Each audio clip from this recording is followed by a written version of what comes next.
Now, how about them damn Celtics? And we are back with another episode of How About Them Celtics. Sam and I are here recording Monday, March 3rd.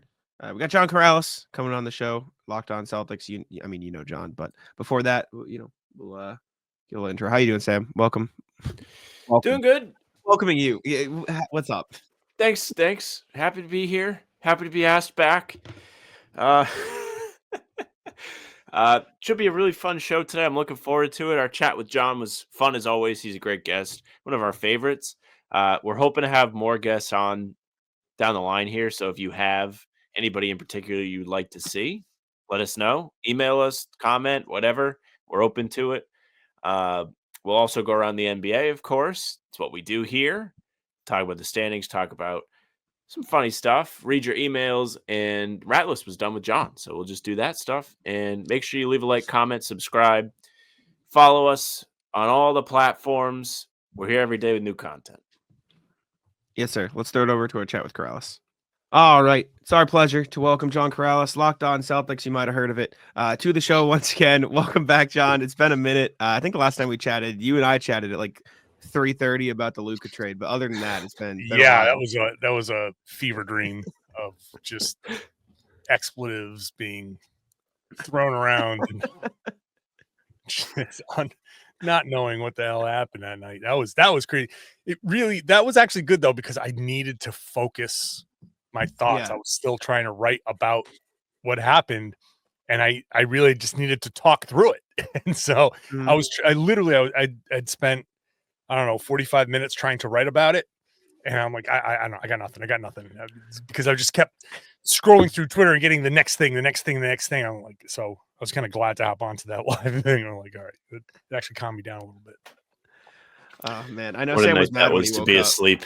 I was so mad. I missed everything. Like I would have been in on all the runs. It would have been a great night of streaming. And there I was, probably 15 minutes before I fell asleep. Like that is when I fell asleep, and then everything happened. And I only found out that it was real because I have Jack's notifications on, and he quoted something of yours or retweeted you, and I was like, oh, like I didn't have the whole was Shams hacked, was he not hacked? That thing. I was like, Jack and John definitely weren't hacked. What a night to be like, oh shit, Sam's got hacked. And I was like, oh man, like I'm that's one of those like never forget it. Like, no, this is for real. Like, yeah, that's exactly what a hacked person would say. And then like, how about being Nico Harrison and just being like, just this whole run of like getting shit on all the time. Can you imagine? He was like, they're gonna love it, and then he went online. People trade so bad that people thought the guy was hacked when he reported it, and and that was the high point for him. What a mess! What a mess the Luka Doncic trade was. And then like, oh, we tried to trade for Ant, and they said no. So we got Anthony Davis instead. I saw someone say that he just really wanted a guy named Anthony. Like that's he was so locked in that he needed an Anthony. That was the Carmelo Anthony out of retirement. Literally, I'll trade you Luka. Anyways, I mean, that kind of segues a little bit into this because the Luka Lakers have been playing pretty good basketball. The Lakers in general were playing really well before the break and before they traded for Luka too. But Celtics obviously trying to be the first back-to-back champs since the Warriors in I think 17-18. And we've seen them play the Cavs in recent weeks. They're 2-2 on the season now, and season series over. They just beat the Nuggets as we're recording this. The Lakers have been playing good. The Warriors are on fire. The Thunder, obviously, whoever you want to count in the West is contenders. Whoever you want to count in the East is contenders. They've owned the Knicks all year. When you look around the league and you look at the Celtics, like, one, where do you think the Celtics stand in their quest for another title? And two, who do you view as like, okay, this is going to be like a real series if they have to play them? So, I mean, I still think the Celtics are the favorites. They, I think a lot of the losses from the middle part of the season there were, I don't want to say like just part of the process, like they let up in some of these games. They very clearly weren't as focused. You see, like I've said this a million times at this point, but I think the Cavs are a lot like the Celtics were last year, where it's just there's no night off for them. They didn't like what happened in the playoffs. They are focused. They want to win. And even those even those games where it's like you're down 20 with whatever to go in the fourth quarter, they're like, no, we're still going for it. And they make these comebacks, and the Celtics are like, yeah, okay, good game. Yeah, we're not going to waste our energy on that because it doesn't really matter. So I feel like the Celtics, plus working in Porzingis definitely had an impact, and whatever robbed Derek White of his joy, that's now gone. So things have started to stabilize. So I still think the Celtics are the favorites. The caveat obviously being, if everybody's healthy and, we're back to the Celtics not having a full roster ever. So I don't know what the mallet finger is going to do to Jrue Holiday. I don't know. You never know what's going to happen to Porzingis. So but even so, I still think the Celtics are right there. The only difference between this year and last year is the Cavs are really, really good and focused. The Thunder are really, really good. And then you get that next tier of Lakers, Nuggets, Grizzlies. The Knicks are kind of in that mix, but even though they have a better record, I just don't see them as serious challengers to Boston. We'll see what Mitchell Robinson does, but I don't put them in that same mix. So it'll be tough. Look, I think the Celtics still own the matchups against Cleveland, so I take them in that series, but it's not going to be a 4-1 series. It might go 6 or 7. And then obviously the Thunder presented a challenge. We'll see them again real soon. So we'll see what the Celtics have learned. That'll be a little bit telling. But again, the Celtics won't show everything that they have in that game either. They shouldn't. It's an interesting run that the Celtics have now. Of Denver just came to town. They're tied with the Lakers. The Lakers are here on Saturday. The Thunder are coming. It's a nice run of the top of both conferences for Boston, and I think they've acquitted themselves well. So I still put them at the top of the list. It's just that it is a little bit of a tighter race this year. Did Friday move you at all? The Cavs game. We came on after, and I felt not like super different after the game, but I was more impressed with them than I had been. I thought Mitchell showed me a lot. And more than anything, the Cavs fans came for us. They went in our comments. They went crazy because we were talking about the matchups and stuff. Yeah, I was going to see if they came for you. They're eager. They're an eager bunch, to say the very least, about the Cavs. Yeah, no doubt about it. All of a sudden, I looked at my YouTube numbers and I'm like, oh, this is twice as much as normal this season. And like, oh yeah, Cavs fan. Oh, don't make excuses. Oh yeah, well yeah. I mean, don't make excuses, but it would have been a much different thing if Jrue Holiday was there to guard Darius Mitchell. Like that just would have been different, and would have been a much different thing if Kristaps Porzingis was there to protect the rim and be a pick and pop option. When I think the last 2 second halves where the Celtics have only taken 13 3-pointers, which is so out of character for them. It shows 2 things. Number one is it shows that they're not just hunting 3-pointers, but also it shows Kristaps Porzingis the impact of the pick and pop when you can send 2 to Tatum or 2 to Jalen. That pop option isn't quite there in the same way because Porzingis, you can set that screen super high and Porzingis can hit those shots. And you have to respect that.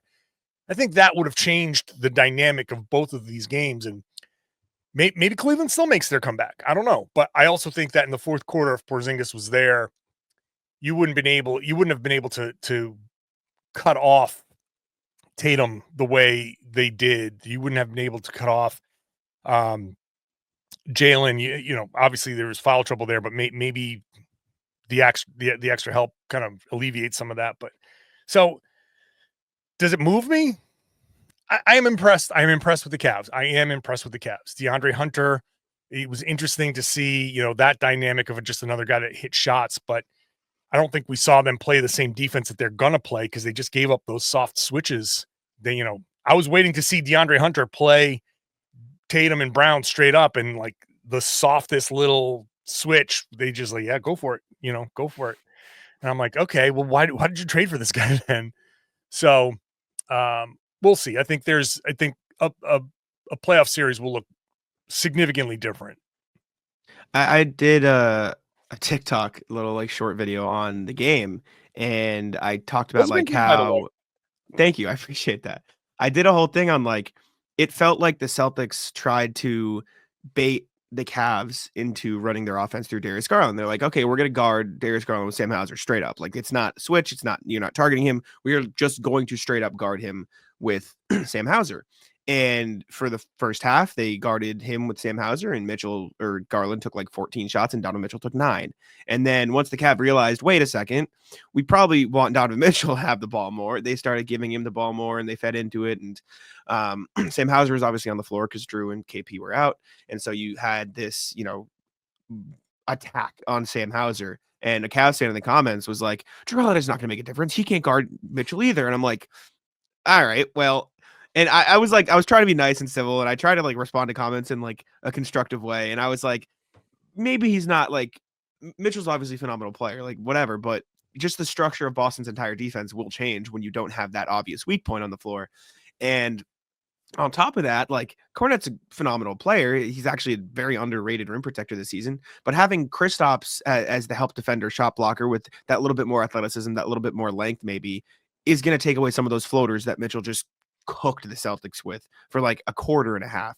So I like the Cavs, and I think, like Sam mentioned, I gained a level of respect for, oh shit, Donovan Mitchell can make these shots. Like that is like that's what you want in the playoffs. But it's still like when you get down to it, just like you said, like the Cavs have 2 players on the court who you can attack in switches relentlessly, and the Celtics, when they're fully healthy, don't really have that. And I think that's going to be the difference in a 7-game series.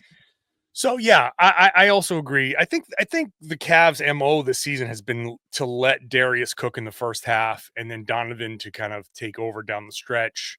And not always. I think Donovan Mitchell has done a good job of allowing Darius Garland to grow this season. I think that's one of the key things that has made the Cavs what they are this season. Donovan has been like, still the man, but he understood that giving up 10%, 15% of what he was doing production-wise doubled the return on what Cleveland was getting. So that's been a key thing for them. I think one thing when it comes to fans evaluating the Celtics in the regular season and why it's not entirely it's not entirely fair or accurate is Joe Mazzulla. He definitely wants to win these games. Like he obviously wants to win, but the whole point of Mazzulla ball is that you're not going to be able to do this 4 times out of 7. So this one game where they won this way, they're not going to win. Dylan Brooks. That exactly. And we on the outside evaluating fans will say this one thing shows blah blah blah blah blah, and it's like, okay, yeah, for this game it shows that, but the Dylan Brooks example is a good one. Are you relying on Dylan Brooks to hit those shots in a 7-game series? Because that's impossible. That's just ridiculous. And I know I'm not tempting the Caleb Martin fates here. It's just, it's not. If it happens, then tip your cap. Congratulations. That's not supposed to happen. And you have to play the percentages. And the odds are that Dylan Brooks isn't going to kill you by turning into Steph Curry. And if he starts to, there is an adjustment that you can make in a series, and you figure something out. So, like, the Cavs beat the Celtics twice. Donovan Mitchell was perfect in the fourth quarter of the first win and scored 20 points. He was close to perfect in this one. And I think the lesson is you're going to need Donovan Mitchell to go God mode in every fourth quarter to beat a series for the Celtics, against the Celtics. And if that's the case, then the Celtics can find a way to kind of cut that off in, at least 4 times out of 7 games. And also he's now been kind of conditioned like, hey, this is what's going to take. When we won, I went for this, I went for that. It's been me.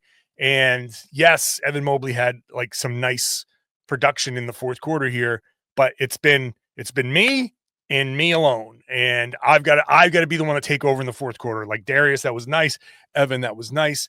DeAndre, that was nice. It's Donovan time. And if the Celtics can get any sort of psychological advantages, if he's trying to go Donovan time, which he's capable of doing, that's a heavy load, and the Celtics can load up and take that away from him and dare somebody else to beat them. And so I still think in a 7-game series, there are things the Celtics can do. And the Cavs have fewer options. And one of those options is ungodly performance, where the Celtics options are switching matchups and changing a little bit of their approach and who like they're comfortable with whoever takes shots, so that doesn't matter. It's a different dynamic for Boston. I need to tell you about PrizePicks. PrizePicks, the best place to get real money sports action this basketball season. So make sure to download the app and use code CLNS. You can win up to 1,000x your money on PrizePicks right now. Offers weekly promotions that can lead to big payouts like Taco Tuesday every Tuesday. PrizePicks discounts select player projections up to 25% to provide you even more value for your lineups. Like I said, it's the best place to win real money this basketball season. Which players are going off, which ones aren't. Make your picks in less than 60 seconds and turn your sports opinions into real money. I don't know how our PrizePicks did last night, Sam. Do you know if it didn't win? Hit? We had Pritchard win? for 18 points and something else, and he didn't do a whole lot. No, he did not. Let me see. We lost. It did not win because Al also didn't get the 15.5 or more than that points rebounds, and Jared Allen didn't get a block because he barely played. So we did not get a dub, but make sure to tune in. We play PrizePicks every pregame show. We're going to be hitting up some lineups all season, and we'll see if our luck changes. But download the app today and use code CLNS to get $50 instantly after you play your first $5 lineup. Again, download the app today and use code CLNS to get $50 instantly after you play your first $5 lineup. PrizePicks, run your game. The Mitchell thing's crazy, man. He has been unbelievable since he joined Cleveland against the Celtics. Like, I looked at it after Friday's game because that was the thing that piqued my interest, of course, because nobody gets more upset at these guys that consistently kill the Celtics than I do. And he's played 10 games in the regular season. He's had 4 40-pointers and 8 30-pointers, and he's never scored less than 25. Like, he has been on another level. It's ridiculous. So I think ultimately it does kind of come back to the Dylan Brooks thing where it's like, well, do you trust the other guys? And they don't necessarily have that Dylan Brooks guy anymore per se. I suppose you could be like, go ahead, Mobley, shoot a bunch of threes against us or, do your thing. But trading for DeAndre Hunter sort of erased that wrinkle at the forward spot. The best part of the whole thing on Friday, by the way, was Gary asking Jason Tatum about DeAndre Hunter.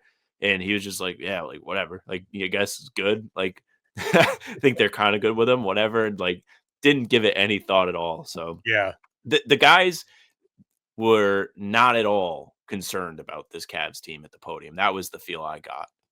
Yeah, I think everybody just feels like, again, you're missing 2 starters, and it comes off as I don't even want to address people who say, "Oh, excuses." Like, it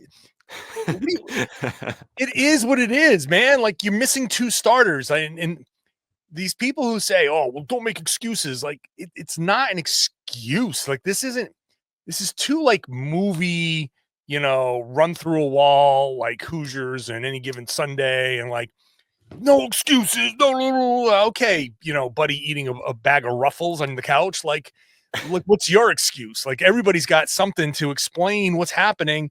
You missed 2. You're missing 2 starters. Like, that's a factor. Like, you got to go in there and be like, you had 2 20-point leads against them. You had a 17-point lead in the third quarter. Jalen goes out with foul trouble. And they didn't have enough horses to win this game. They had chances. They still had chances at the end. And they're like, good game. You beat us. Like, at the end, like, you beat us. People don't, I don't know what people want these guys to be like.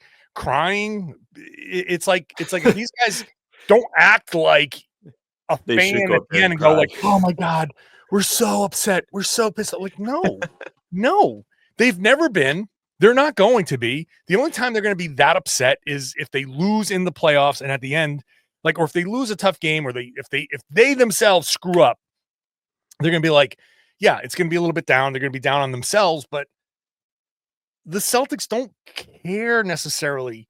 Like the Cavs, good team, respect them. We're better than them. Oklahoma City Thunder, good team, we respect them. We're better than them. Like, that's their mentality. They're the champs. They know that what they can do. Even OKC, they had that horrible loss, but that first half was maybe their best first half of the season. So you sit there and you're like, okay, if we just do XYZ differently, then we don't give in to what they're like. They, against OKC, they just kept trying to do the thing that worked in the first half. They didn't adjust their style in the second half to what OKC. So that's like, okay, very simple thing. When you come out of a game and you look at the film, you go, oh, that was simple. We should have just done this. We would have been fine. So there's nothing in them that makes them think that they're going to lose a series. Again, the whole key is 7-game stretches. Is there a 7-game stretch this season where the Celtics have lost 4 times? No, that's the thing. And if you can't find that stretch in the schedule, then and that's against different teams.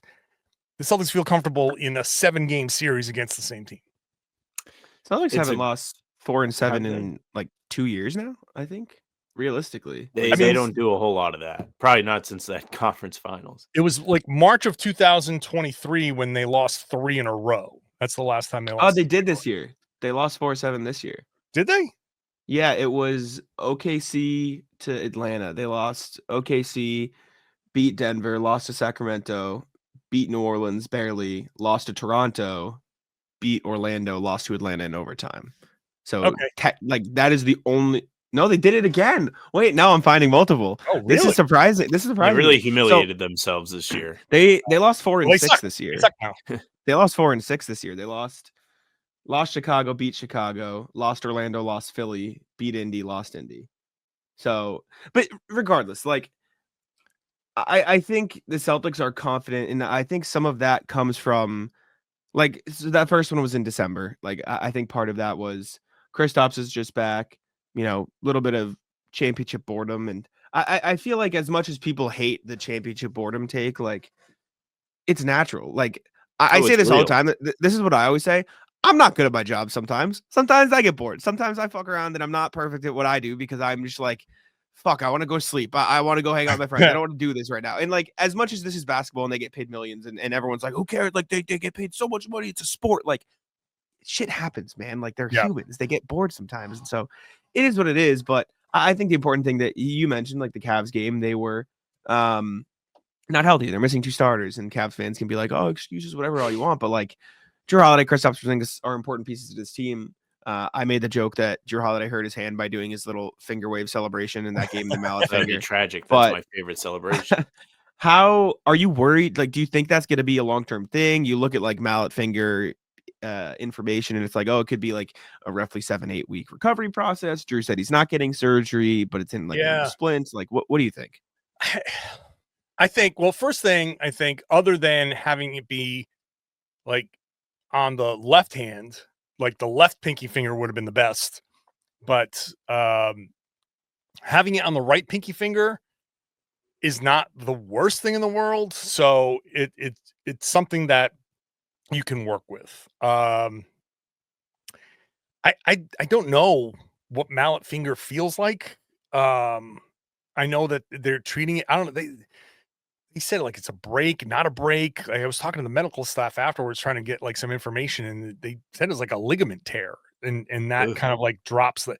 So it's tendon right here from what I saw, like this tendon, like snaps, and it just drops. Like it's okay. So it's painful. If he can manage the pain and you tape it up or splint it or something like that, you can figure out how to play with it. Like the thing about these guys is they're pretty good at what they do and they can adjust pretty well. So if you splint it and he has to like catch it with the pinky further out or something like that, or and shoot without the pinky on the ball. Like he can figure out how to do that. Just takes a little getting used to. So I'm not too worried. It's a hand injury, so he can still run. I mean, he could probably still lift too. I mean, you don't have to just get him off of free weights, just get him onto a machine and he can still do a lot of the things. Just again, separate the pinky from the bar, and like you can still get your lift in, you can still get your running in. You'll be out of game shape, but you can get back into game shape pretty quickly. He's at this point of the season. So it may end up being like a positive for him because it's mileage off of the legs that, you know, clearly at the beginning of the season he was coasting. So I do expect whenever he comes back, teams to like test him there and like dare him to shoot and see if he can hit those shots. But even if it's 4 weeks, I mean, how many weeks we got left in the season? It's probably six, Yeah. and then it's mid-April, and then you have the playoffs. So when everyone Googled this, it says 6 to 8 weeks recovery. Yeah. So in theory, I think this is what I said to you, Jack. Like, you should not need Jrue to win a first round series. You just should not. No, that's right. That's right. And so, but he's going to want to play through it to some degree. So they have a little bit of a luxury. They can get through this portion of the season. This is a tough stretch right now, but yeah, I'm not worried about it, but it would be nice to have him. It'd be nice for him to figure out how to play through it and get back for the playoffs. So I don't know. He says no surgery now. Maybe he'll need something in the summer. Maybe not. I don't know. But it of all the injuries for him to have, this is the one that's like the not the best, but like it's not the worst. So I feel like I don't feel like it's gonna be too bad. You make a really good point about the conditioning or wear and tear aspect of actually playing games versus not being able to play with this. It might actually be a benefit to him. Like, he's one of the guys this year where you can clearly tell he has been just affected by little nagging things, like the shoulders come up several times Yeah. on the injury report. He's always kind of like moving it around when he's walking around, shooting around and everything.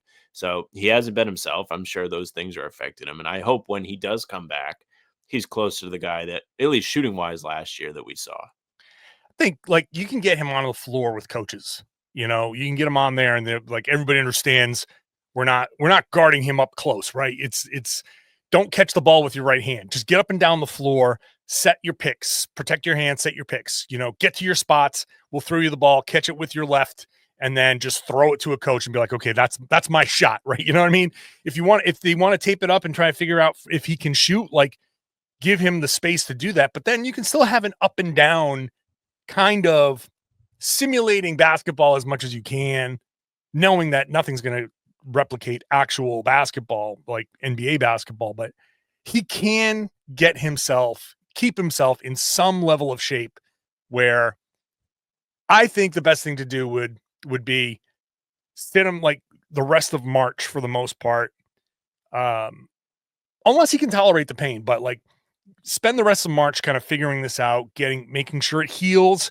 And then once it's healed to a point where you can splint it and play, get him through some practices or scrimmages or whatever, and then slowly work him back in. Give him a couple of weeks, you know, the April schedule to kind of get back into game shape. And then great, a week off and playoff time. I think that would be the best, just from what I know, the best kind of approach.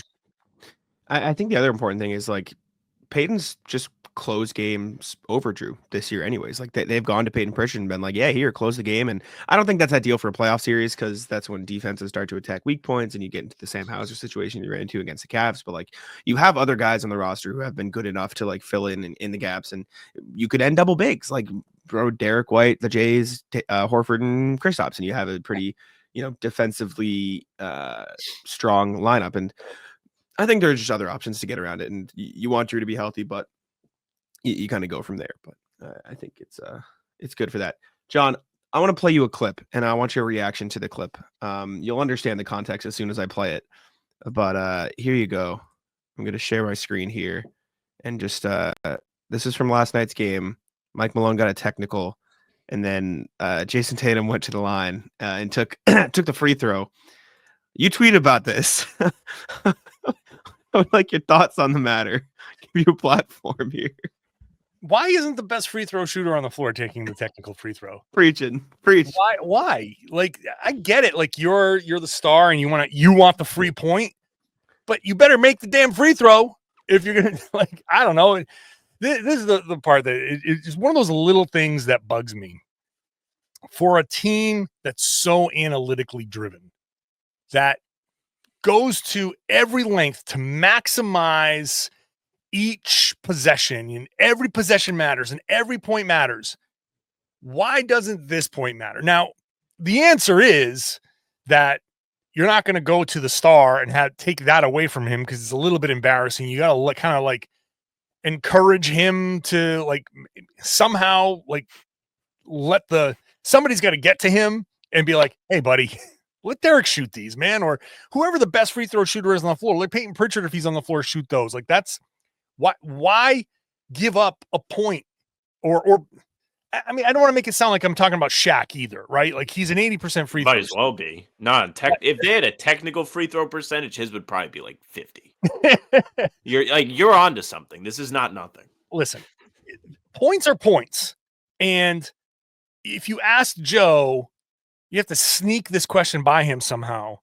But like, if he said, you got to find a time where he said like every point is valuable, or you're trying to maximize the possessions and points, and be like, okay, so why isn't the best free throw shooter on the floor taking techs? You know, why aren't you playing the percentages on it? Because you play the percentages on everything else. But this one, for some reason, it's like, all right. I mean, and again, Tatum's an 80% free throw shooter. Derek's like, what, 84, 85?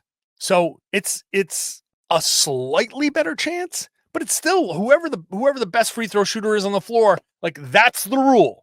That's the rule. Whoever it is, that's who takes the shots. They actually should have Jalen do it just to like try and get him in a rhythm from the free throw line. Have we seen I feel like we've seen Jalen do it. Just for the same reason you said, with like the star player mentality, like, I'm the guy. I'm gonna do it. I got this. Yeah. You know, everyone's just like doubled over. The best leaders know when to delegate. The best leaders in the world know when they don't know something or when they can't do something, and they say, you know what? You're better at this. You do it. And those people, when a leader does that, the other person doesn't go, well, I should be leader now. They say, wow, what a great leader. You know, they accept the fact that this person is the leader. That person is deferred to them. And you say, you're better at free throws than me. You go shoot these. You're better at defense than me. You take this guy. I'm going to take this guy. Whatever it is, whatever. That's true leadership to me. So if you want to be a leader isn't like, I have to be the one to do everything. You don't even have to be the one to take the last shot. You know, like a true leader, like Michael Jordan's most famous plays, some of them were passes to Steve Kerr and to John Paxson. And like, those were clutch shots that Michael Jordan passed. If Michael Jordan can pass, you can pass in those moments. So play the percentages, do the right thing in clutch situations, move the ball, be a leader, and make the right play. People will celebrate you for the pass as much as they will for the shot. People will celebrate you for deferring as much as they celebrate you for doing the thing, because that at least shows some self-awareness and you're doing what's best for the team. Mm-hmm. Yeah, it's just weird. I don't get it. And my biggest thing to you is like, how I think Joe Mazzulla's been asked about it in the past, and he's like, oh, I just let the players decide. How, dude, come on, man. What are we doing? Like you're math all the time, but that's the one spot where it's like, who cares? And yeah, it's whatever. It is what it is. Like, I'm with you. He has to get all those points before he turned 27 today, so he could be on all the lists with like most points before that's turning right. 27. That's the right. Stats. And those lists are skewed too. Please, by the way, he's played more seasons. He's right. He came in when he was 19. You know, Larry Bird came in when he was like 22, 23 or something like that. Like you're past, like, and this is great. Like, congratulations to Jason for reaching these milestones. Like, it is a relevant stat now, but me as an old person, I look at the greats that came before him, and yeah, he has the most. Is it the most points before 27 at this or something like that? I It's think like him, the LeBron, and only Wilt. him, LeBron, and Wilt. Yeah, I think that's 1, Yeah. 2, 3. Which So, whatever. but like if you had, he wouldn't be in that list if Larry came in. You know what I mean? Like Mhm. he'd be chasing because Larry was scoring almost 2,000 points a season or something, right? Like it's so I just feel like I don't know, whatever. It's fine. Less, I suppose, thrilling Celtics news. Celtics waived Anton Watson yesterday. Signed Miles Norris. Was it weird to you? They waived a rookie. Like they're the same age, so it's not like they waived some 18-year-old that there was a long-term project. But Right. it was kind of out of nowhere that they decided to make this move. Completely out of nowhere. By the way, Larry Bird once scored almost 2,300 points a season. So he had a stretch there. It was 2295, 2115, 2076, and 2275. That is insanity. I'll do it. Has Tatum ever scored 2,000? I don't You know. know, I'm like, no, I will get plays to a your, lot, I will so get to your no, that's answer. okay. I can find it here. Tatum is He yes, has twice. one He scored season, twice. 2 Oh, I seasons, thought 2 seasons. So, but he hasn't had he hasn't matched. He came up 50 points shy of Larry's best, but that's I'm still really surprised you got that close. Yeah, actually. pretty good.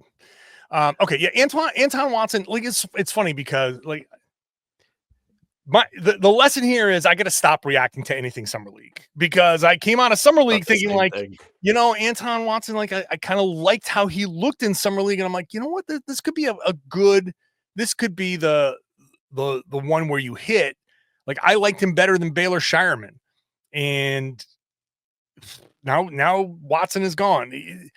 It's kind of funny because he, I didn't see much of him playing, but the numbers look decent, and I thought he had a decent shot. But I guess when you're older, they're not going to spend as much time kind of like bringing you along. You're either getting it or you're not, and so they felt like he was not, and so they bring in this other guy who's hitting more 3-pointers, and hey, that's it's a when you got Joe Mazzulla as the coach, you want to get as many guys in that can kind of play that style, and this is just another look. So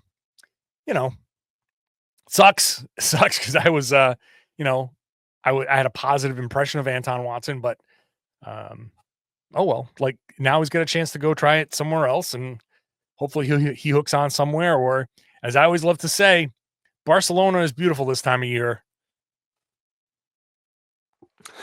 Go figure it out. He'll figure it out. Miles Norris, I don't know how much film you've got to dive into Miles Norris, none. but I watched like it's as we pull back the curtain on, like, we're recording this on a Monday afternoon after that game. It's like I've worked all night, and I don't wake up and go right back to work. Like exactly. give me a second to breathe, take my dogs for a walk, and then I'll watch some film on a guy who may never play the team. Exactly. I watched like a couple of videos because I put out a video like reacting to this, whatever, to like capitalize. The biggest thing for me is he's listed at 6'7". He is not 6'7". He is much taller than 6'7". He is very big. And I was at the Auerbach Center for they had like a playbook event with like Nimi there, and I left early, but apparently like Noah texted me and Bobby Manning because I left. Or we left and she was still there, and like he walked by and she was like, yeah, this guy's like 6'10". Like he is not 6'7". This is a lie. He is big. So he's a big guy. He can shoot. I guess that's all there really is. He's a good athlete, but he played ball in New Hampshire. So I guess if you want to call local, you can kind of claim that, but it is what it is. He's the same age as Anton Watson. You bring in a guy who's shooting a little bit better. Maybe you get something eventually, but just rotating in and out. I mean, Brad Stevens talks about shooting size with shooting, shooting with size. It's he fits that description. So who knows? Maybe he'll get a look. Maybe in one of these, this back to back, maybe he'll get a quick couple minutes. Yeah, I don't know. Two bad teams. That's the we'll see. These two-way contracts are great because they allow you these looks, and they give guys a decent amount of money to kind of hang around and be in the NBA sphere. I joke about guys going overseas and playing in Barcelona, playing in, these gorgeous places in the world. Mm-hmm. And it's tough. It is tough. I mean, when I played in Greece, where I understood the language and I had family, and it was tough. So I'm not going to discount the possibility of a guy going to this a country and being like, I hate it here, even though I, as now a 50-year-old, would be like, no, give me a summer in Barcelona. I'd be like the happiest person in the world. Give me a summer in Monaco. Are you kidding me? But the two-way contract has allowed for a fair amount of money, a good amount of money, to keep pursuing your NBA dream in front of NBA scouts, at least in the United States. So, we'll see. I don't know how it's gonna end up, but again, shooting with size, and maybe he hooks on, and situation matters so much. Anton Watson may never get a spot in the NBA, but he might also land in the right place and do like Delano Banton did. All of a sudden it's like, what? Where was this? You're like, situation matters. If you get the right opportunity with the right mix and the right coach, something can click.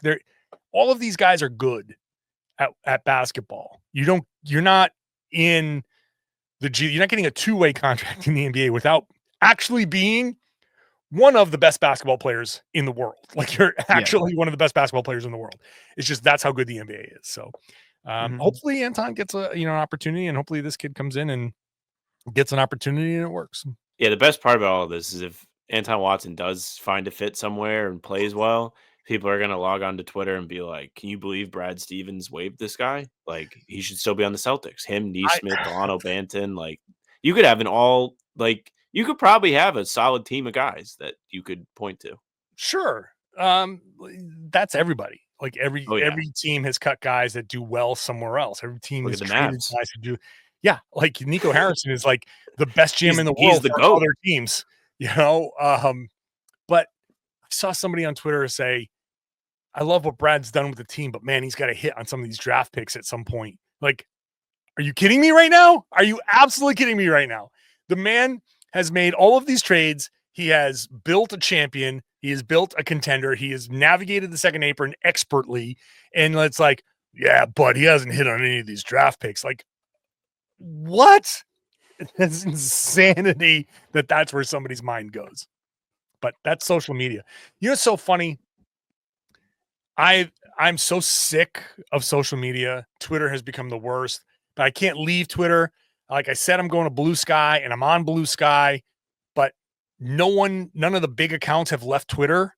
So I have to be there. The Celtics haven't left Twitter. So that's where I get my injury reports, and all the big major accounts are they're all on Twitter. So it's I got to be on both, but Twitter sucks right now.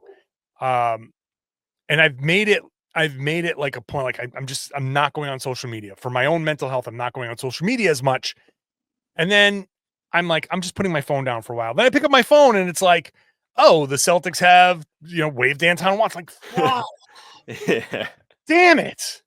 So it's so the worst part about this job is that it forces you to keep these apps on your phone, where it would be the absolute best. If I'm jealous of any of my predecessors, it's that Bob Ryan could file a story and he didn't have a comment section and didn't have Twitter to hear people to comment on his story. Someone would literally have to write a letter, buy a stamp, mail it to the Globe, and he'd have to open it and read it. That's how people commented on stuff back then.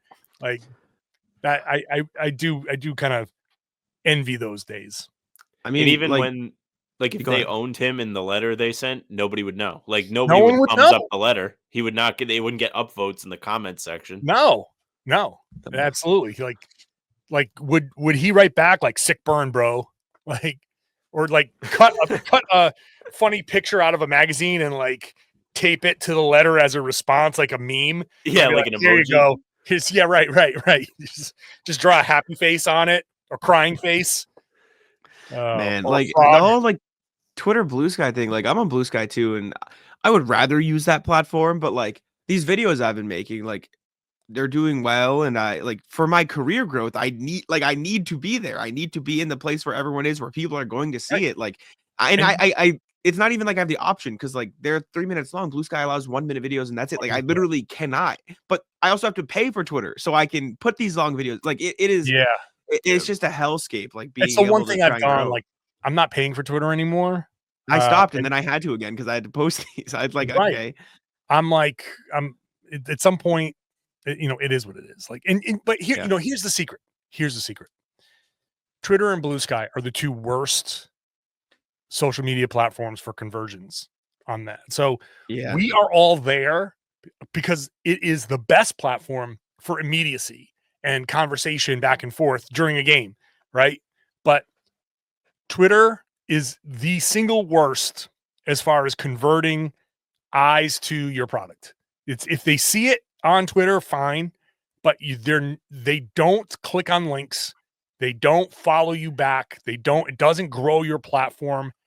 So Twitter is it's like self-gratification. Like we post things and we get the immediate response. Like again, your videos, I've watched the last few of them.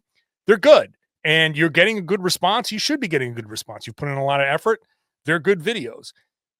The shame of it is that Twitter is not going to convert that to anything, besides like a marginal 1 or 2 clicks here or there for what you're doing. Yeah. Like that audience, you're better off on Instagram, which has its own problems. Instagram, TikTok, YouTube. TikTok, you just gotta YouTube, post it everywhere. You gotta Facebook, post everything everywhere. all of those things. Like that's the one thing. Like, so when it comes to X and what all that, like, I don't care. Like, it's so not real.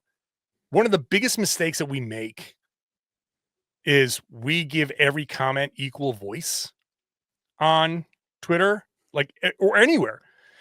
Every comment we see gets treated equally. We don't know who's behind it. We don't know if it's a 12-year-old. We don't know if it's an 80-year-old. We don't know if that person is crazy, medicated, whatever. Like, you don't know what state of mind that person, it could be drunk. We don't know. If you walk down the street and like a crazy person comes out of the alley and starts screaming like, you don't know a damn thing about the Celtics, you'd be like, okay, dude, all right, whatever. All right, man. That person tweets you and you're like, I do it. I'm like, quote tweet, fuck you, man. What the fuck you know? Like I treat it like it's my dad talking to me. Like, no, I don't know who this person is. Or you sit and think about it. Yeah. Like I have like YouTube comments that I like will think about from time to time, and I'm like, damn, like I still am like, am I that? Are they right? Like people say nice things. I couldn't tell you one nice off the top of my head thing. Yeah, that's how it goes. Like we're this job is so difficult in that I spent a lot of time in my life growing up as a young adult, probably as your age, figuring out how not to give a shit about what people think about me. And I've gotten to a pretty healthy point when it comes to that. And now we're in a business where we have to care about what everybody thinks about the product that we're putting out. And it's tough to separate like the personal side because it is kind of not personal, but it feels personal because they're like, you suck at your job. You don't know what you're talking about, and you see like subscriber counts go up and down. You're like, oh man, 5 people unsubscribe. You're like, oh, what did I do wrong? Like, it's tough to like not separate these things. And you have to. So yeah, if I screw up or if I feel like I have a bad show, and I get comments or the show doesn't do well, I'm like, man, I get down. I do get hard on myself for like, I didn't prepare as well as I should have. I didn't have my thoughts the way I should have, or I should have made better notes, or I should have taken the time to go like grab this box score or whatever it is. Like it is, no matter where you are, and like it's that feeling's kind of gonna be there. As much confidence as I have in myself and my show, there are definitely days, even during the show where I like get to a break and I'm like, what am I doing right now? It's your 4 of 22 shooting night. Like you're like, yeah. All right, let's just power through this, and hopefully my brain will start to work. Mm-hmm. Definitely. I think, is there anything else with Sam that you remember? I think we covered it all. Should we I do think the rat that's list with all John? we can do a little rat list. I feel like we just did a little bit of a rat list We right kinda did there. one. I don't know if we Oh, have no. a Karalis Hit the rat ass off his overlay. face. I know. Here, I'll do Just this leave as that the rat over my background. face. This makes sense. I can like try I have to to, see, the problem is now I have to scroll through all of the different unlabeled rat list overlays that I made for people when they did the rat list with us, and I don't know if we have one that we used with you. So I just have a million like of all the guests we've I feel like had. we might. Oh, Yeah, there there it it is. is. There it is. Are you remember the rat list? We just complain about shit, John. If you, there's anything on your yeah. mind that you'd like to complain about. Is this like a Janos thing? Yeah, You no, remember Janos? You don't know the Twitter account. The Janos is Janos, Janos, I know. but like he's I know Janos. No, not it's related. not based off like that. That's a rat team or Rat something team. like that. Like, Oh, kind of. This is the pickup player who throws an elbow at you when he's playing defense, even though it's just a pickup run. This is the T being awful. This is Gotcha. someone in traffic driving like a moron. This is any Okay. rat that you've been dealing with. Oh, geez. Okay, so any kind of Anything. oh man, God. Give me. You guys have one? Like let me. Sam, do you have any off the top? Yeah, rat list. I went to the gym this morning and there was a guy that had there. So at Planet Fitness, they have the 4 like squat rack bench press machines all Yeah. together. Guy is using one of those, and then he also has a second bench pulled up next to the Smith machine, I think it's called. Yeah. And he's using that, and he has like a stash of weights. I hate the gym hoarders. They're my least favorite people. I understand there is a system to having all those weights and doing all the exercises so close in succession that gives you a nice workout. But when you're like looking for a certain weight of dumbbell and that guy has 5 different sets of dumbbells, it kind of does ruin the mood at the gym. Totally. I'm with you on that. Like you gotta be able to share. Now if the gym was empty and you're like, I have this option, like, but you should be able to go over there and be like, hey, I need those 30s. Like, can I grab them? Like you can't have like everything together. He's collecting them all. Exactly. Okay, so we can go anywhere with this. Anywhere. How about this is gonna get me in trouble, but no, maybe not. There's a state trooper driving home after was the Cleveland game Friday night. I'm driving along, probably like, I don't know, quarter mile up ahead of me. There was rollers were on, and he'd pulled somebody, so he pulled out. So I was like a couple minutes from like passing this and having this guy pull behind me. So I was actually behind the cop, but somebody was up ahead of me. So I'm like, I'm going to pull behind the cop. I'm 65. It's 2 a.m. It's the highway. It's wide open. Like we should be able to like the speed, the 2 a.m. speed limit should be like 80. Agree. Yes.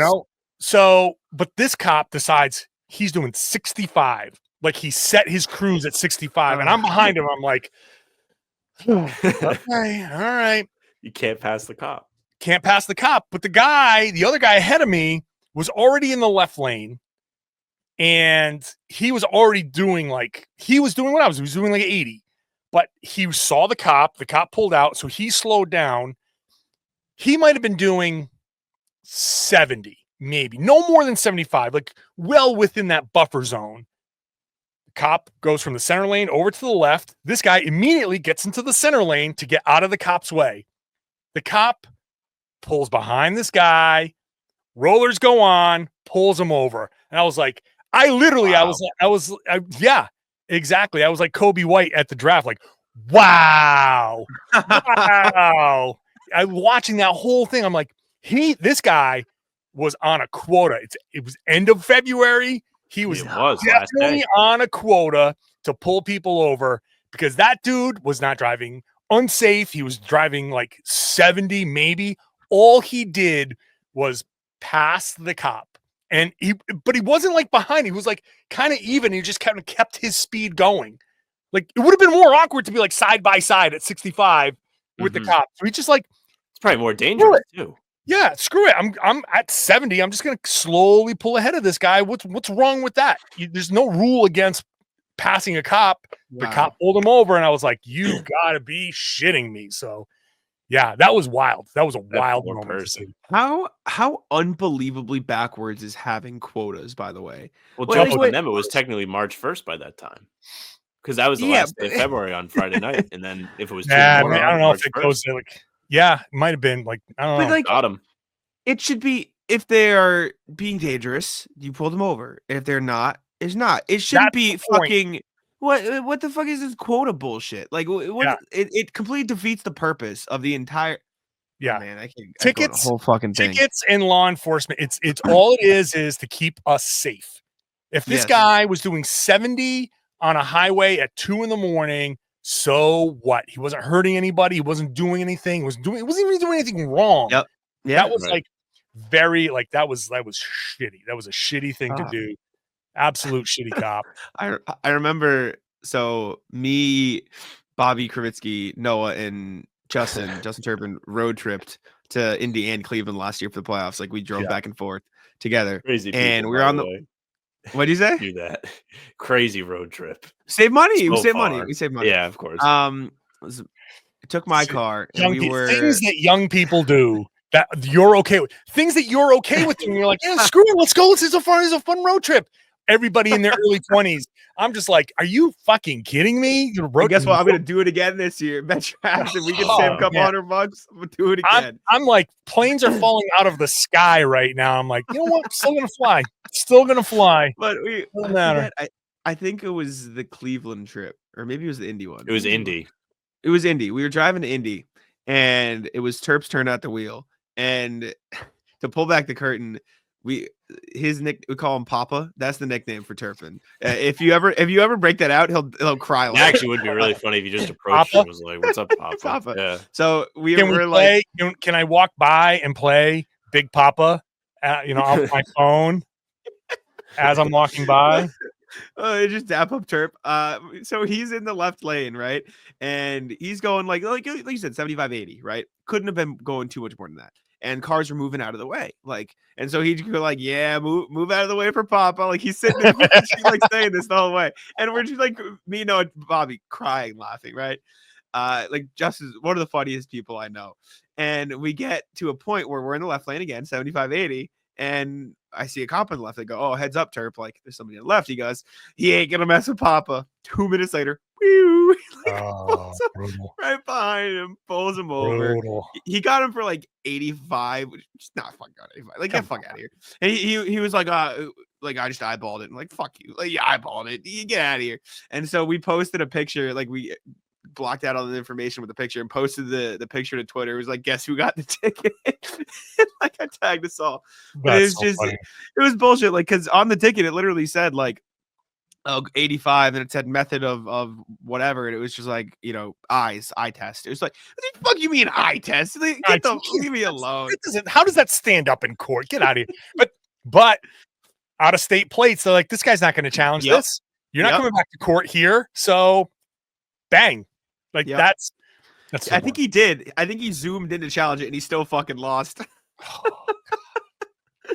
was bogus. Listen, it was bogus. My wife is a lawyer, and I hear stories about judges and courts and the stuff. Like, you think this is like Law and Order. You think this is like make your point. The judge is like it's a judge. You're supposed to be impartial. Like, nope. They're like all buddies with the lawyers, and you get the wrong judge, you're going to lose that case because they're like, oh, I don't like you. Boom. Objection. Denied. Like, come on, man. Brutal. Terrible. So lame. I think that's it. I think we went around the horn for Atlas. We'll get you out of here. We don't want to take up too much of your day. Thank you, John. We appreciate you for joining us on the show. Check out Locked On Celtics. Check out Boston Sports Journal. The ads on the screen for Twitter and Blue Sky. I think you're just John Karalis right there as well. Yes. So, I think that's just about it. I know it's hard because it's just different ads, but thanks, John. We appreciate you. Thanks, guys.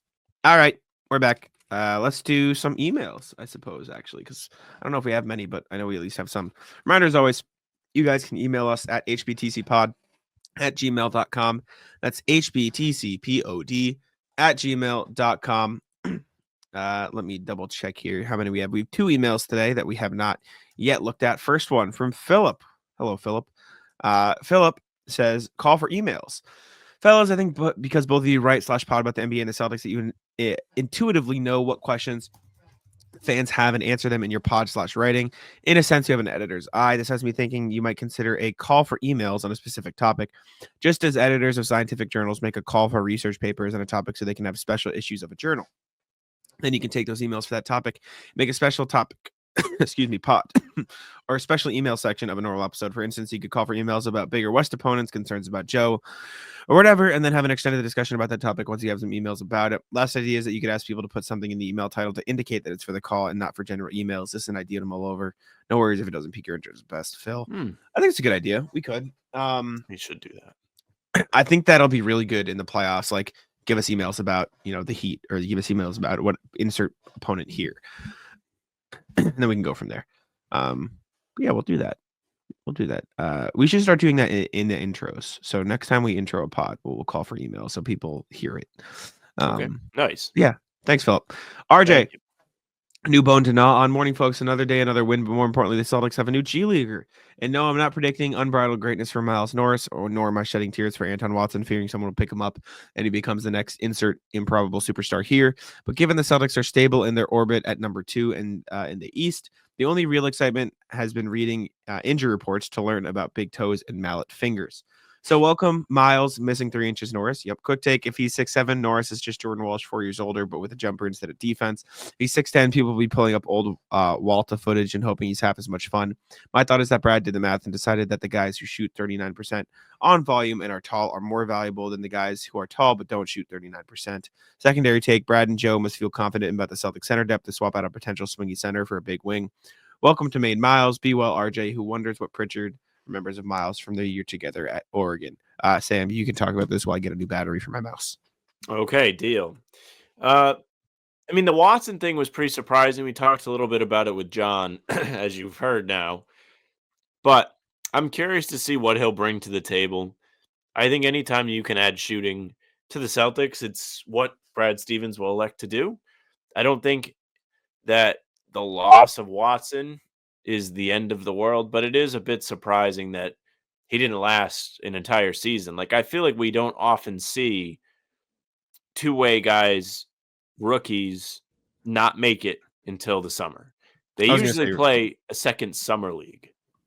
Yeah, the rookie thing is weird. We have seen two-way guys, though. So I guess it's just because Watson was an old rookie, because we saw Nathan Knight be in and out pretty quickly last season. So there are examples, but Watson being a rookie makes it interesting. But you heard our talk with John about it, so I think that provided some good context. But I'm excited to see Miles Norris. Hopefully we'll get a chance to see him in the main playoffs, because I don't think they have any regular season games left here that don't overlap. But anyways, thank you, Philip. Thank you, RJ. We appreciate it.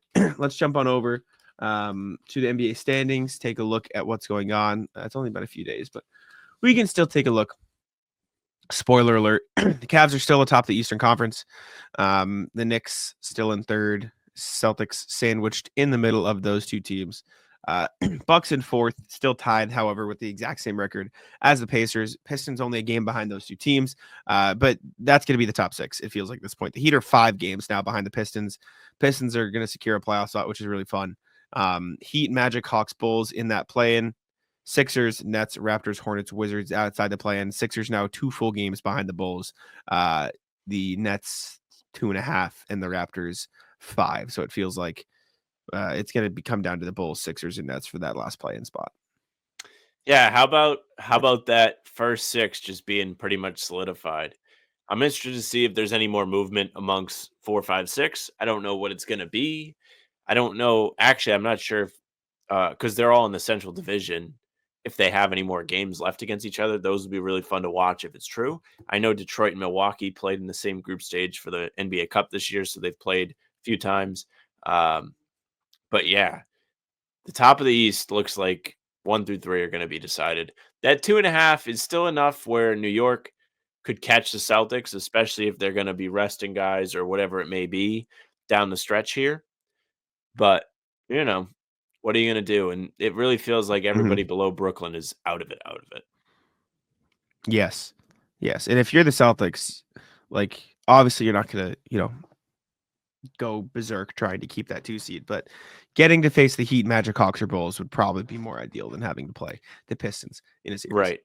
I talked with Jake after the game, or during the playback yesterday, rather, about 2 seed. Somebody in the chat was like, "Do you want the 2 seed? How do you feel about it?" Yeah. Semi-sarcastically, I said they actually should just tank because they're not very good at home. They're 500 over the last 16 home games now. Yesterday's win brought them back to even in that stretch. But with that being said, your point stands. Like, those teams in the play-in tournament right now are not at the same level as the Pistons. As funny as that sounds, it's true. The Pistons are a team with a lot of belief in themselves. They play hard. Cade is a superstar player, and the rest of the guys on the team can shoot. They'll compete, and there's a reason why they are separated from those teams below them. Miami is not a scary team anymore. Orlando just lost Jalen Suggs for an indefinite amount of time, and they haven't really been able to be healthy this season. Atlanta is Atlanta. They sold at the deadline. Chicago sold at the deadline. Like, who are you afraid of on those teams? Trae Young, maybe you're afraid of him for one playoff game, but even then, he's what do they call him? The SEALs in the Killer Whale offense, like maybe the King SEAL. Exactly. Looking out west, OKC still atop the conference. The Lakers have surged ahead. They're now in the 2 seed, 38-21, 10.5 games behind the Thunder. The Thunder's going to get that 1 seed. Nuggets are tied with the Lakers, but they have a worse winning percentage, so they're technically a 3 seed.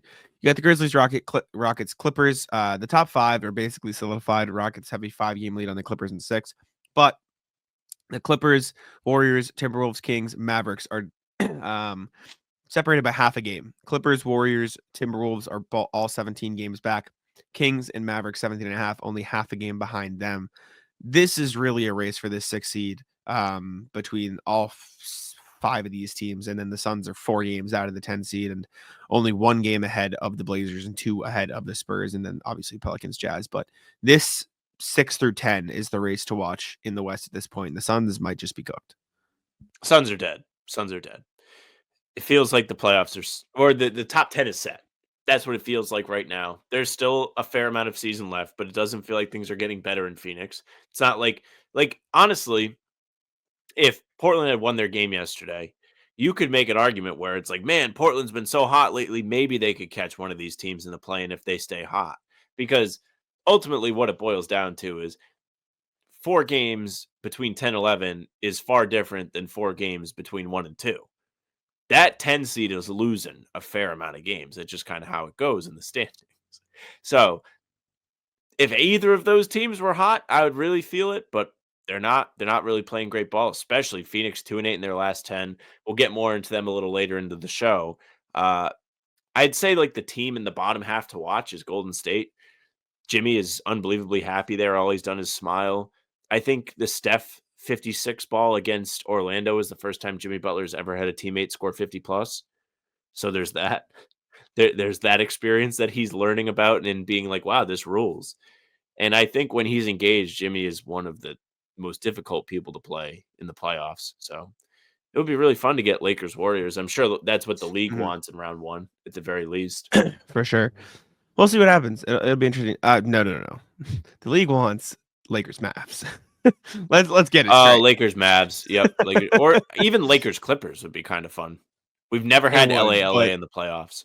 But Lakers Mavs is what the league is. Yeah, that is number 1. How could I forget? They would rip an arm and a leg off for Lakers. What Mavs a great big dumbass I am. Going to some other NBA things. Oh, God. You go ahead. It's the first time I looked at the NBA section. This is what happens when I leave you to make the NBA section. Fucking go. Well, the reason I put this is because it has become a talking point amongst like big media.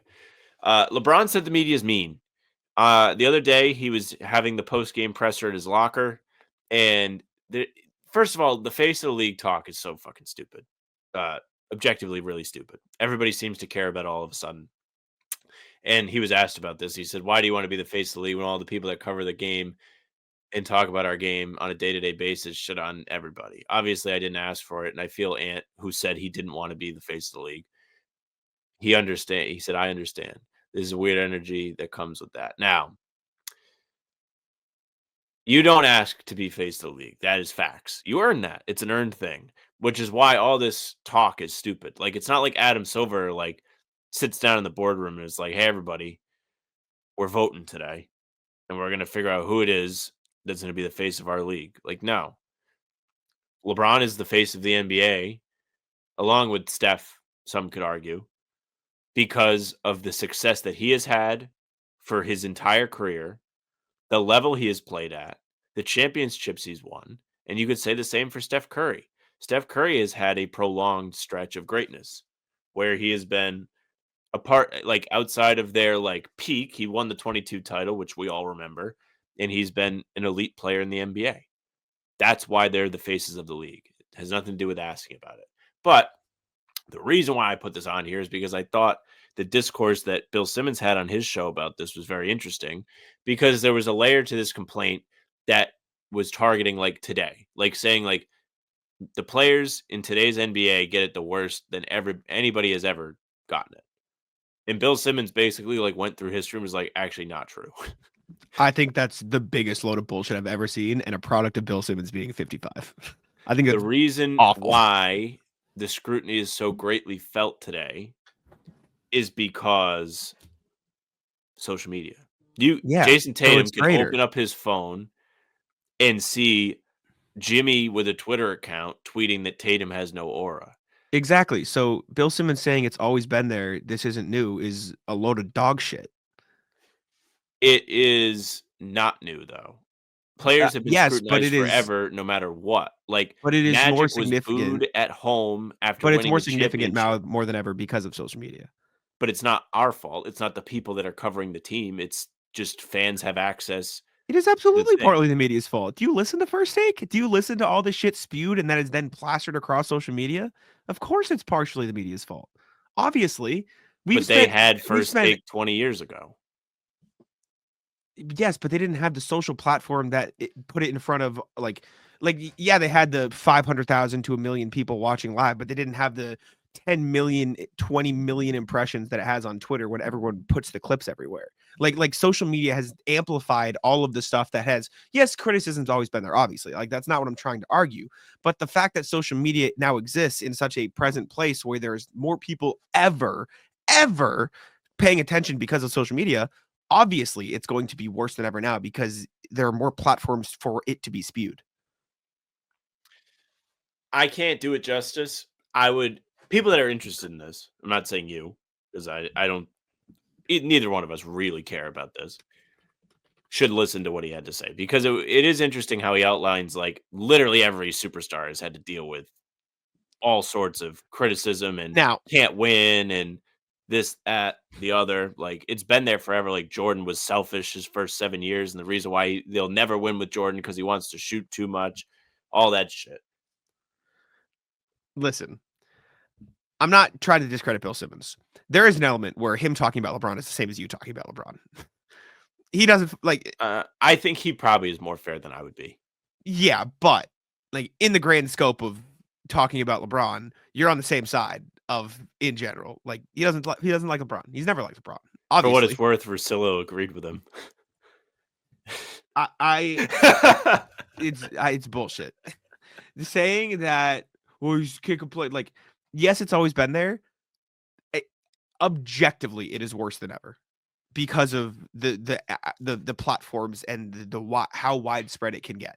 I refuse to see it any other way because I just can't agree with it. I did see somebody, and I forget who it was. Forgive me.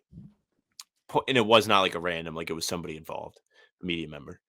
Point out that, like, is this true at the very top? Yes. Like, literally, like, go watch Inside the NBA. It's literally Shaq, like, being like, this guy might be near my level. Fuck him. Like the people that are put on television are oftentimes very negative. Somebody like Gilbert Arenas, like, chopping people down. I think that was actually that is what it was. It wasn't LeBron. It was Gilbert Arenas was like, we, you know, everybody was nice to us back in the day or whatever. Like, no, they weren't. people have been mean forever. That is where it came from, not the LeBron thing. I apologize. The LeBron thing inspired Gilbert Arenas to open his mouth and be like, man, like I know everything. But like Gilbert Arenas is a big part of the problem. How many times have Exactly. you gone on Twitter and seen Gilbert Arenas trolling and being like Tatum sucks or whatever, his take of the day would be? I think that's part of the problem. The people that are put on these big platforms, the people that maybe necessarily shouldn't have a mic in front of them, are not good at it. But like, I feel like even like we can bring it to our level, Jack. How often do you think the two of us are unfairly critical of the people that we cover? I feel like it's not very often. Not often. Fairly And rare. there's a lot of us's out in the NBA media scope. I will say, I think there is more good media coverage right now than there ever has been, but I also think there's more negative media coverage right now than there ever has been because there is more media coverage than there ever has been. That is the nature of how the business works. Like, even look at the last 5 years. Me, you, Noah, Justin, like, we didn't exist 5 years ago because there's new outlets. There's more platforms. People create new platforms. People, make YouTube channels to talk about it that grow. People, write for new places that elevate that. People make new content like that. That is how the space works because it's an ever growing space. And it has been since the league, was founded. But by product of that, like, we just had this conversation with John that they could talk about people writing letters to Bob Ryan or whatever the joke he made was like, that's what the fucking negativity was back in the day. Really Sure, it'll go on TV, but the negativity that like, perfect example. Inside the NBA and First Take literally pull up tweets on their show of negativity. That wasn't happening 20 years ago with Jordan. They weren't pulling up random fucking takes from morons on the internet to discuss because it wasn't a thing. And that's what happens. Like, that's why the negativity is greater now more than ever. Technically, the positivity right now is greater than it ever has been too, because there's just more of it. Like, that's just the matter of the life and in the space we're in because of how media works. Like, that, it's just is what it is. And so saying like it's the same thing is bullshit because it's not the same thing, because that's just the nature of how it has grown. Has it always been there? 1,000,000%. Obviously negativity has always been there. Criticism's always been there. Unfair criticism has always been there. But saying it's the same thing is just like objectively ignoring the fact that we have had growing presences of social media and people wanting to be interested in the sport like exponentially for the past 40 years. It's always interesting though, also that people like not watching the NBA more than they like watching the NBA. Like the Durant tweet, like people don't even like to watch the games. They just like find out like when you change teams. And that is like part of the fun. Yeah. It's the best reality TV show on the planet. I always say that because it is. Speaking of, have I talked about how I try to tell the girls I work with like that are talking about reality TV? I'm like, actually, like you need to look no further than the NBA. You didn't tell me that, but that's funny. I like they're like talking about Real Housewives. I'm like, no. What you want to do is you want to look at Twitter. I was like, go and look at what Jimmy Butler's doing in Miami. What'd they say? They had no idea what you're talking about. I sent that to them, and they were like, they were trying to learn. They were trying to. They take my word for it. I think they take my authority very, very seriously in that respect. But speaking of reality television, Jack, the other day it was Luka's birthday, and the Lakers did win on his birthday. And in celebration of Luka's birthday, the social media teams more specifically, had the rookies give Luka a birthday cake, and they sang happy birthday to him, and they have the footage, and there's Luka at his locker, and they're singing to him. And at the end of the video, they say, here we go. Happy birthday to you. You want to get it, They say, hey, Luka, would you like cake? With a camera in his face. And he says, nah, I'm good. Can you imagine if he ate the cake on camera? He knows. Nico Harrison like saw the video and spiked his phone. He wanted him to take that cake so bad. They've been playing well though. Unfortunately, the Lakers have been awesome. It's not good. Not good. Tough. Kevin Durant and the Suns are reportedly going to work on a trade this summer. And like we kind of all assumed this was going to happen, but now it's like, okay, yeah, this is actually going to happen. So we could start discussing where he's going to go, but that's the base of the conversation. Yep. Official report is that they're going to work together this summer to get him to a contender of his choosing, which is always funny because usually contenders are contenders because they have the right players on their team already. Which Yeah, but there's is Paul George's son? No. No. I think Miami's going to be a good landing spot. Like I think you put KD on that Miami team, they'll at least be competitive in the playoffs. I don't know if they could win a title, but they'd be whatever. Maybe I didn't think of them as a contender, but it does make sense. But if you put Kevin Durant on certain teams, they become a contender. Not that I think they could. You talk. I'll look it up. I have a keyboard. What? Sorry. I was going to say, how much money does Kevin Durant make? 50 mil, I believe, roughly. Yep, right there. 51.1. Yep. It would have to be like, I mean, he could get there easily. They've got Wiggs contracted 26, Terry Rozier's making 25, Duncan Robinson's making 20. Like, I'm not saying that's the KD package, but financially they could make it happen. OKC, go get him. OKC, if he opens his mind to reunions, OKC or Golden State would both be like, okay, yeah, maybe you can figure this out. I don't think Golden State would be able to do it financially now that they have Jimmy, but like you can find a world where maybe they like chip together every last fucking scrap they have with Draymond and send him to Phoenix. OKC is good. I like that. Orlando would be interesting. I don't think it makes a ton of sense positionally. I don't know if he'd want to play in Orlando. There's that. Minnesota had interest in him at the deadline. I think that makes a ton of sense for him. I think Memphis would be cool for KD. I think they'd be really good with him.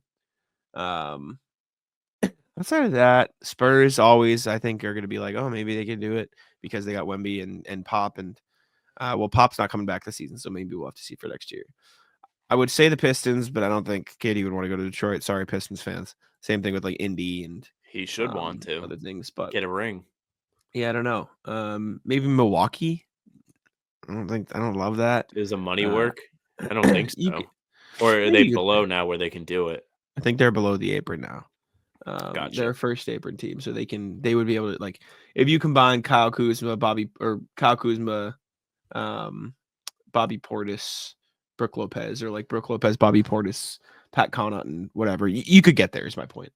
I think the ones that make the most sense are Minnesota, Miami, and Houston, probably.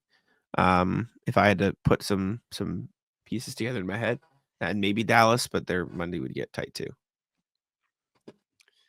I wonder if I was an OKC fan, would I want Kevin Durant to join our team at this point? Depends on what you give up, I think. It's true. But even from like a principle standpoint, like you left, stay on that side. I wonder. But I do think at this point it does boil down to I think it depends what happens in the playoffs. 2, it does boil down to if you really feel like you are not winning the trade, but making the team actively better at the moment. Because that's what OKC needs to do if they don't succeed this playoffs, which they very well could. But I don't know. Like, would you take Kyrie back here? No, I don't think the Celtics would want it. I think it's. I feel like it's a little bit different. Like, I don't know if OKC fans have the same hate. I don't know if OKC fans have the same hate in their heart that Boston has for Kyrie. I would have to check in on that. I don't think they do.